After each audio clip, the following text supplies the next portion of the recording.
Hello, this is D and I'm back with another video. Today we are going to do an in-depth review of Samsung's 2018 Q9FN. The TV is very simple to set up using the SmartThings app. Now this will load your internet and Samsung account settings in a breeze. The Tizen software is easy to use and quite fluid. Now it's much better than Sony's clunky Android system, but a little behind LG's fantastic WebOS.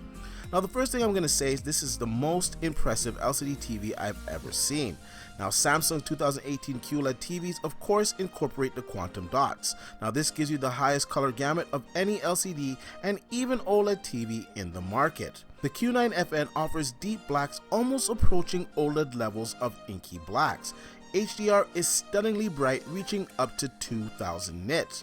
Watching TV in a bright environment is a strong suit of this television. Samsung has a class-leading anti-reflection screen that just eats up unwanted reflection and lights. Now this new screen also has layers that eliminate bloom and give you inky dark blacks. Now 2018 marks the return of full array local dimming for Samsung. The entire 2017 QLED line was edge lit. Now this was not ideal for HDR. Without precise dimming, HDR was not optimal in the 2017 sets of the Samsung QLED line. Now I'm happy to say this is not an issue in 2018. HDR is crisp without bloom or light bleed on the Q9FN. The Q9FN has 480 zones, which offers the best local dimming I have ever seen on any LCD TV. I want to illustrate how good the blacks are on this TV. Now as you can see, we have an image in the center and no bloom or light bleed can be seen. Now here is another image, and as you can see, it is surrounded by dark and uniform blacks. Now honestly, this is the closest I've ever seen an LCD come to OLED. Also, the off-axis viewing has improved too. You can go about 40 degrees off-axis before the image starts to wash out. Now let's go on to the looks of the TV. Now I think the TV has quite a premium design. Now it has an aluminum trim around the panel and the remote is aluminum as well. Now the remote is also a universal remote control that detects devices automatically. The TV is thicker than last year's models due to the set including full array local dimming. Now the thickness is approximately 2 centimeters, and this is a small price to pay for such excellent black levels. Q9FN has a One Connect box. This houses all the processing inputs and even the power for a TV. A small fiber optic cable connects the One Connect box to your TV, providing the image and the power. Now in theory, Samsung can offer a new One Connect box in 2019 that offers HDMI 2.1. Now time will tell if they will offer this once again, but they did in the past. Another new feature for 2018 is the ambient mode. Now you can select pre-made screens or wallpapers. You can even take a picture of your wall to seamlessly blend in with your TV. Now the Q9FN offers decent sound quality for a television. However, I highly recommend a surround sound system or a soundbar for optimal sound performance. Now I know you all want to know, how does this TV perform with gaming? The Q9FN has the best gaming performance of any TV I have ever tested. In fact, I think this is the best gaming performance of any TV ever made.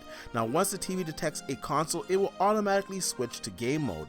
Now in regular game mode, the Q9FN has a very low input lag, measuring 15 milliseconds. Consoles have been plagued with 30 frames per second games this whole generation. The Q9FN has a frame interpolation mode called Game Mode Plus. This will interpolate games up to 120 Hz, giving you much smoother motion in low frames per second games. And I'm going to show you a little demonstration of it in action. Now, as you can see, on one side we have it in motion, and on the other side it is turned off.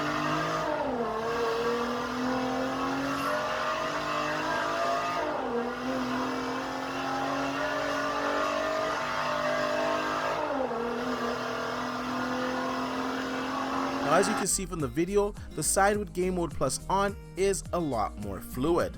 Now the biggest selling point of the Q9FN for gamers is variable refresh rate and FreeSync. You can activate a 1440p 120Hz FreeSync mode and you will only get 9 milliseconds of input lag.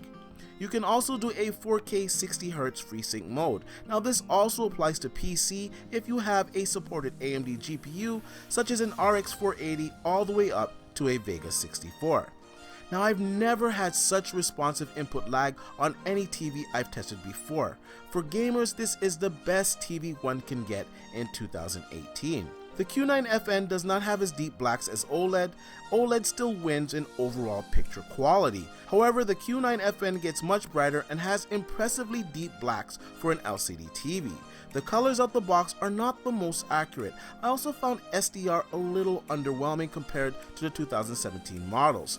However, once calibrated, the gorgeous colors shine, especially with HDR. Closing, I'm going to say if gaming is your primary choice for getting a TV this year, the Q9FN is the best TV you can get. Does it beat OLED for overall picture quality? Not quite, but I give it a respectable second place. Now I give the 2018 Q9FN an 8.7 out of 10. I'd like to know what TVs you guys have gotten or will be getting later this year. I will have a settings video for the Q9FN next week, as well as my 2018 C8 OLED review. So like I usually say, please like, share, and subscribe to the channel, and I'll see you guys on the next one.